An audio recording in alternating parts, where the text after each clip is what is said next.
So the market is not a fixed presentation. The market is not a fixed phenomena.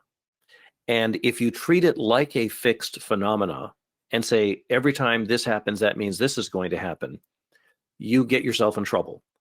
The real quality of the market is that it's very flexible and that it can express itself through principles in a number of different ways. And under certain sets of conditions, it becomes really obvious what the market is likely going to do. And if you can follow it and get it to that point, then you can have a very high likelihood of being correct. And of course, I'm talking about any market, including the S&P or gold or bonds and any other market that you may want to follow.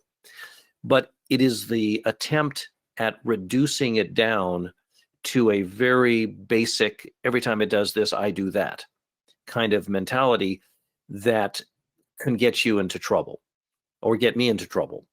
And the reason I'm saying this is because the longer I have dealt with markets, the more time and energy that I've put into them, the more I realize that there's always going to be a key factor somewhere in the market that's going to be the thing that really dictates what's going to happen.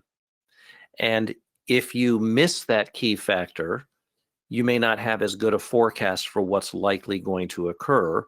If you get that key factor, then you'll have a much, much better forecast and potentially a much better investment for yourself or for others in the market. So that key factor is going to be different in almost every single and virtually every single trade. And so depending on your approach and your level of understanding about the market, you will either be chasing fixed things that say this is just what always happens, or you will become more flexible and start saying this is what might normally happen under the it always is the same scenario, but let's take a look around and just double check that there's not some other thing that will alter how it plays out.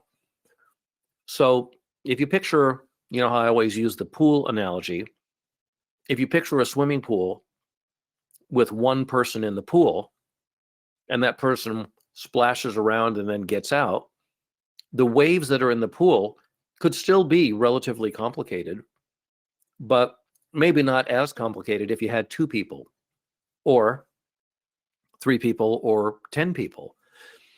So when there's a lot of people in the pool, the waves of the water interacting with each other, interfering with each other, becomes much, much higher order, and it would be really difficult to work out how it all is going to play out, right?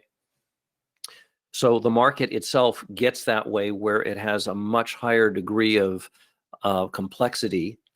And I've told you before that when I see a lot of complexity, I do make an effort, but I know that there's less likelihood of my being correct with that set of conditions. So I sometimes just pass on it and wait for another set of conditions, because being correct is the first and foremost thing that we're trying to do, right? And then we'll worry about, putting a trade on and potentially having a success and all that.